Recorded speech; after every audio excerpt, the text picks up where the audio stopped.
اب تیسری کیٹیگری کے لوگ جو لوگوں میں بظاہر اچھے تھے، جب ابو جہل کے سامنے دعوت اسلام پیش کی گئی تو بتایا گیا کہ جی دین اسلام کی خصوصیات کیا ہیں؟ کہا وہ غریبوں کا خیال رکھنے والا دین ہے۔ کہا غریبوں کا خیال تو میں بھی رکھتا ہوں۔ کہا یہ مظلوم کے ساتھ کھڑے ہونے والا دین ہے۔ کہا مظلوم کی آواز میں بھی بنتا ہوں۔ کہا اس میں جو ہے سخاوت و فیاضی ہے۔ کہا دیکھو جتنے حاجی جتنے زائرین حج عمرہ کرنے کے لیے آتے ہیں انہیں سب کو میں اپنے ہاتھوں سے پلاتا ہوں، ان کے کھانے پینے کا بندوبست میں بھی کرتا ہوں۔ تو فرق کدھر ہے کہ دین اسلام انسان کے اندر عاجزی پیدا کرتا ہے، اور اس کے اندر تکبر و غرور تھا جس کی وجہ سے اس نے دین اسلام کو قبول نہیں کیا۔ چوتھی قسم ان لوگوں کی تھی جن کا ظاہر بھی خبیث تھا، ان کا باطن بھی خبیث تھا۔ وہ ظاہری طور پہ بھی رب کے دشمن تھے، وہ باطنی طور پہ بھی رب کے دشمن تھے۔ کون؟ ابو لہب جیسے، کہ جب نبی کریم صلی اللہ علیہ وسلم نے لوگوں کو کہا کہ لوگوں کامیابی لا الہ الا اللہ میں ہے، کامرانی اس کے اندر ہے، اطمینان سکون اللہ کے ذکر میں ہے، توحید کے اندر ہے، اللہ کو ایک ماننے میں ہے، تو اس نے نبی کریم صلی اللہ علیہ وسلم کو بد دعا دی۔ دیکھو اس کے اوپر اللہ تبارک و تعالیٰ نے پوری صورت جو ہے وہ نازل کر دی۔ یہ ساری طاقت تو میرے اللہ کی ہے، یہ عزت اور ذلت میرے اللہ کے اختیار میں ہے۔ وَتُعِزُّ مَن تَشَاءُ وَتُذِلُّ مَن تَشَاءُ، ہر چیز میرے اللہ کے اختیار میں ہے۔ اگر ساری کائنات مل کے بھی کسی کو رسوا کرنے کی کوشش میں اکٹھے ہو جائیں، اگر میرے رب نے اس کے مقدر میں عزت لکھی ہے ایک ذرے برابر بھی اسے رسوا کر سکتے؟ اور اگر میرے رب کی طرف سے کسی کے مقدر میں ذلت لکھ دی گئی ہے، ساری کائنات کی ڈگریاں اس کے پاس ہوں، ساری کائنات کا مال و متاع اس کے پاس ہو، پھر بھی موت کیسی آتی ہے؟ اپنے خادموں سے جوتے کھا کھا کے، کیونکہ عزت اور ذلت میرے رب کے اختیار میں ہے۔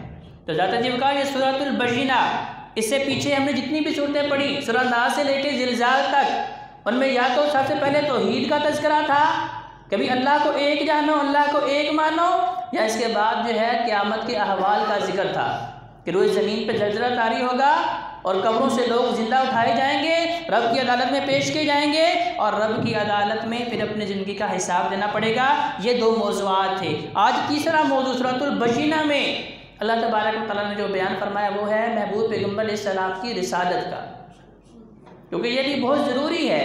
جیسا کہ میں نے خطبے کی ابتدا میں کہا کہ یہودی انتظار کر رہے تھے کہ اللہ کی طرف سے آخری موعود آئے گا، آخری مبعوث آئے گا، ہم ان کے ساتھ مل کے تو پھر جہاد کریں گے، پوری کائنات کے اوپر یہودی ہی یہودی ہوں گے، اور عیسائی اس انتظار میں تھے کہ ہمارے ساتھ ملیں گے اور ہم جو ہے وہ جہاد کریں گے اور ساری کائنات کے اوپر جو ہے عیسائیت چھا جائے گی۔ لیکن اللہ تبارک و تعالیٰ نے بتایا کہ یہ دونوں دین جو ہیں ضلالت و گمراہی کا شکار تھے۔ وَالَّذِي بَعَثَ فِي الْأُمِّيِّينَ رَسُولًا مِّنْهُمْ يَتْلُو عَلَيْهِمْ آيَاتِهِ وَيُزَكِّيهِمْ وَيُعَلِّمُهُمُ الْكِتَابَ وَالْحِكْمَةَ وَإِن كَانُوا مِن قَبْلُ لَفِي ضَلَالٍ مُّبِينٍ، کہ محبوب پیغمبر علیہ السلام کی بعثت سے قبل یہودیت جو ہے اپنا اصل چہرہ مسخ کر چکی تھی، ان کے دین کے اندر تحریف ہو چکی تھی، اپنی منشا کے مطابق ان کے علماء لوگوں کو فتوے دیا کرتے تھے، دین کو بیچا کرتے تھے، اور عیسائیت جو ہے وہ بھی شرک کے اندر مبتلا ہو چکی تھی، حضرت عیسیٰ علیہ السلام کو اللہ کا بیٹا تصور کر رہی تھی۔ تو آج کیسے یہودی اور عیسائی اس چیز کا دعویٰ کر سکتے ہیں کہ جی ہم حق کے اوپر ہیں؟ قرآن مجید فرقان حمید میں اللہ تبارک و تعالیٰ نے اس کا تذکرہ کیا ہے کہ یہودی یہ سمجھتے ہیں کہ بھئی جنت کے ٹھیکیدار صرف ہم ہی ہم ہیں، لیکن یہ بات 100% غلط ہے، چونکہ ان کی کتابوں کے اندر، عیسائیوں کی کتابوں کے اندر یہ قرار موجود ہے۔ اللہ نے اپنے پیغمبروں سے یہ وعدہ لیا تھا کہ اگر تمہارے دور نبوت اور رسالت میں میرا آخری نبی جس کا نام احمد ہوگا، جب وہ آ جائے گا تم نے اپنے دین کو نہیں چلانا، اپنی رسالت کو نہیں چلانا، اپنے پیغام منہج کو نہیں چلانا، بلکہ اسے چھوڑ دینا ہے، اس میں محبوب پیغمبر کے ہاتھ پہ بیعت کرتے ہوئے، ان کا کلمہ پڑھتے ہوئے، ان کے امتی کی حیثیت سے ان کے مددگار بننا ہوگا۔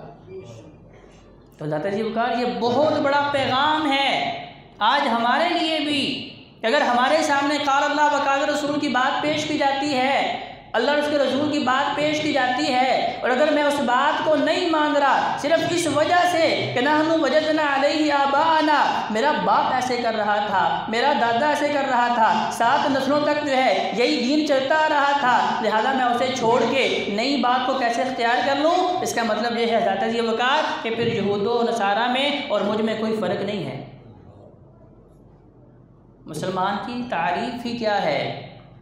مسلم عربی میں ایسے اونٹ کو کہا جاتا ہے جس کے ناک کے اندر نکیل ہو اور اس کی مہار جو ہے اس کے مالک نے تھامی ہو، پکڑی ہو، اب اس کا جب دل چلے اس کو چلانے کے لیے وہ آمادہ ہو، چاہے دھوپ میں چاہے گرمی میں، اسے سائے میں باندھے، اسے دھوپ میں باندھے، اسے کچھ کھلائے، اسے کچھ پلائے، اس کی مرضی جو ہے اپنی کوئی مرضی نہیں، اس کے مالک کے ہاتھ میں اس کی مہار ہے بعینہ۔ اسی طرح نبی کریم صلی اللہ علیہ وسلم نے کیا فرمایا کہ میری نماز اللہ کے لیے، میرا روزہ اللہ کے لیے، میری قربانی اللہ کے لیے، میری زندگی اللہ کے لیے، اور میرا مرنا بھی اللہ تبارک و تعالیٰ کے لیے۔ تو گویا کہ مسلم اور مومن ایسی ذات کو کہا جاتا ہے جس کا اوڑھنا بچھونا سنت رسول صلی اللہ علیہ وآلہ وسلم کے مطابق ہوتا ہے۔ یہ نہیں ہے کہ خوشی کا موقع ہے کہ حضرت صاحب آپ ہمیں خوشی کرنے لے دیں، اس کے بعد ہمیں بتائیں کہ نبی کی خوشیاں کیسے گزرتی تھی، یا غمی کا موقع ہے جی غم میں تو انسان کے ہوش و حواس قائم نہیں ہوتے، لہذا ہمیں اپنے غم کو جو ہے اس کو اپنی مرضی سے کرنے دیں، اس کے بعد دیکھیں گے کہ دین ہمیں کیا کہتا ہے۔ بھائیو اگر یہی طرز عمل ہے تو پھر سورۃ البینہ کو اپنے سامنے رکھیے۔ اللہ تبارک و تعالیٰ نے کیا بیان فرمایا؟ لم یکن الذین کفروا من اہل الکتاب والمشرکین منفکین حتی تأتیہم البینہ، کہ یہ کافر، یہ مشرک، یہ سارے کے سارے واضح دلیل آنے کے بعد بھی حق کو تسلیم نہیں کر رہے۔ اب دیکھیں یہ قرآن کا صرف مکے والوں کے لیے نازل ہوا ہے؟ یہ قرآن صرف مدینے والوں کے لیے نازل ہوا ہے؟ یہ قرآن صرف عرب والوں کے لیے نازل ہوا ہے؟ کیا یہ قرآن صرف آج سے 1400 سال پہلے کے بدوؤں کے اوپر نازل ہوا تو صرف ان کے لیے ہے؟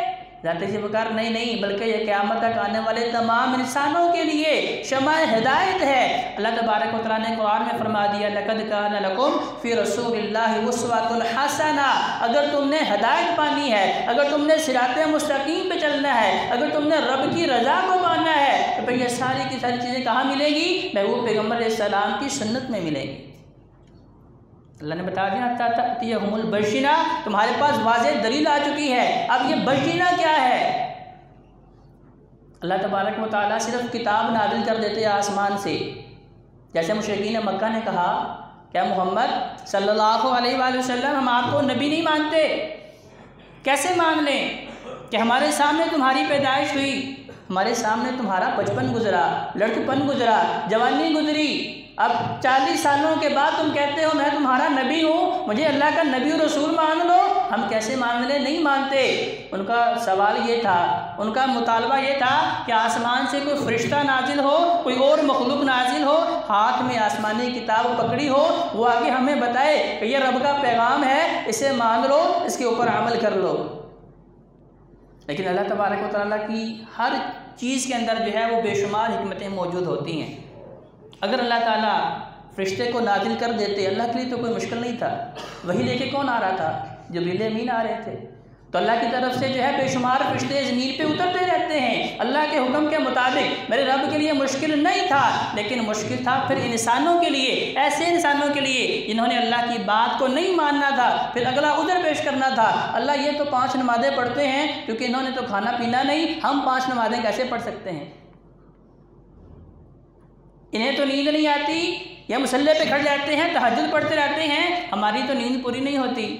انہیں کمانے کی فکر نہیں، انہیں حقوق العباد جو ہے اس کی جو ذمہ داریاں ہیں ان کا بوجھ ان کے اوپر نہیں، تو پھر انسان کے پاس بے شمار جو ہے عذر موجود تھے۔ لیکن اللہ تبارک و تعالیٰ نے فرمایا کہ میں نے تمہیں بینہ دیا ہے۔ اب بینہ کیا ہے؟ اس میں رب کا پیغام یعنی کہ قرآن بھی موجود ہے، نبی کریم صلی اللہ علیہ وآلہ وسلم کی سنت حدیث مبارکہ بھی موجود ہے، اور سب سے بڑی چیز نبی کریم صلی اللہ علیہ وآلہ وسلم کا سیرت و کردار موجود ہے۔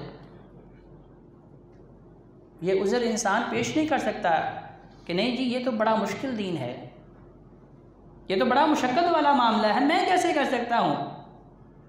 جب نبی کریم صلی اللہ علیہ وآلہ وسلم نے ہر عمل کر کے دکھا دیا، عملی اعتبار سے انسانوں کے سامنے اس حقیقت کو بیان کر دیا، ان کے سامنے ہر حقیقت کو آشکار کر دیا، تو اب انسانوں کے لیے یہ عذر نہیں ہے کہ بھئی ہم اس سنت کے اوپر عمل نہیں کر سکتے۔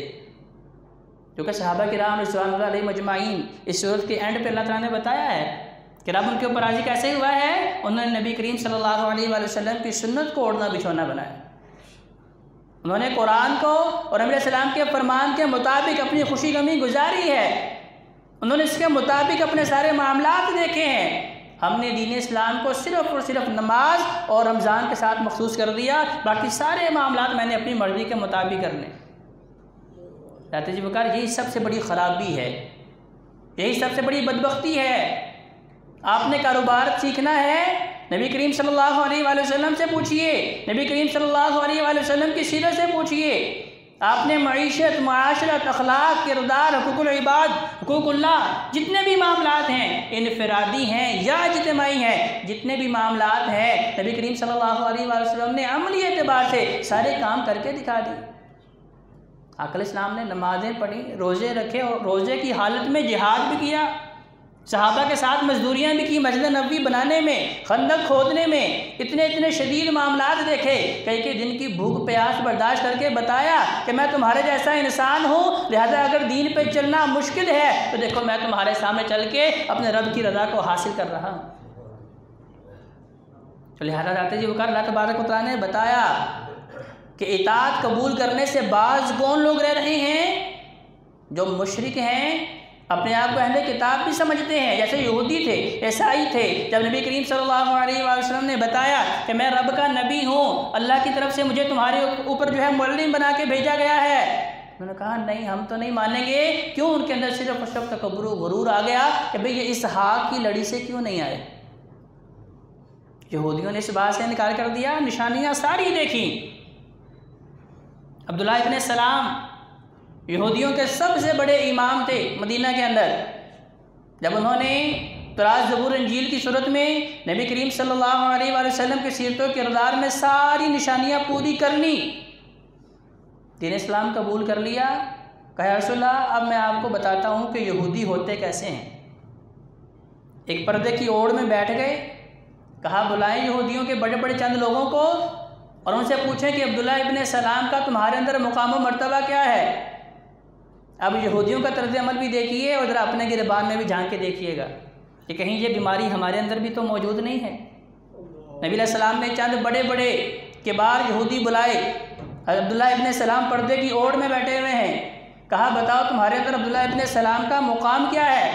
کہا وہ تو انتہائی شریف آدمی ہے، انتہائی قابل آدمی ہے، انتہائی علمی آدمی ہے، دین پہ چلنے والا آدمی ہے، اس کا باپ بھی بہت اچھا تھا، اس کا دادا بھی بہت اچھا تھا، یہ خاندان ہی سارے اچھے لوگوں کا ہے۔ کہا اچھا بتاؤ کہ اگر وہ دین اسلام قبول کر لے، اب چند لمحے پہلے تعریفیں کرتے ہوئے زمین و آسمان کے قلابے جو ہے وہ ایک کر رہے تھے، لیکن جب عبداللہ ابن سلام باہر نکلے اور کہا اشہد ان لا الہ الا اللہ و اشہد ان محمد رسول اللہ، اسی وقت اپنی بات سے منحرف ہوتے ہیں اور بددعائیہ کلمات کہتے ہوئے کہتے ہیں یہ تو مدینے کا سب سے گندہ ترین آدمی ہے، اس کا باپ بھی ایسا تھا، اس کا دادا بھی ایسا تھا۔ یعنی کہ جب مفاد وابستہ ہو اس وقت انسانوں کی خوشامد کریں، تعریفیں کریں، اور جب مفاد وابستہ نہ ہو اس وقت بھری مجلس میں رسوا بھی کر دیں۔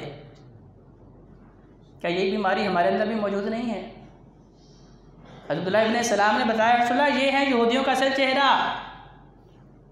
کہ نشانیاں دیکھنے کے باوجود بھی صرف اندر کا تکبر و غرور اب آڑے آ گیا ہے کہ اپنے آباء و اجداد کے دین کو چھوڑ کے نیا دین اختیار کر لیں، اور عیسائیت بھی اسی لیے نبی کریم صلی اللہ علیہ وآلہ وسلم کے ساتھ نہیں ملی، چونکہ آقا صلی اللہ علیہ وسلم نے فرمایا قولوا لا الہ الا اللہ، ایک رب کو مانو، وہ اکیلا ہے، خالق بھی، مالک بھی، رازق بھی، زندگی اور موت کی اختیار میں ہے۔ تو عیسائیت چونکہ اللہ کو بھی، حضرت عیسیٰ علیہ السلام کو بھی، حضرت مریم علیہ السلام کو بھی، تین خداؤں کو ماننے والی تھی، لہذا اس وجہ سے انہوں نے بھی دین اسلام کو قبول نہیں کیا۔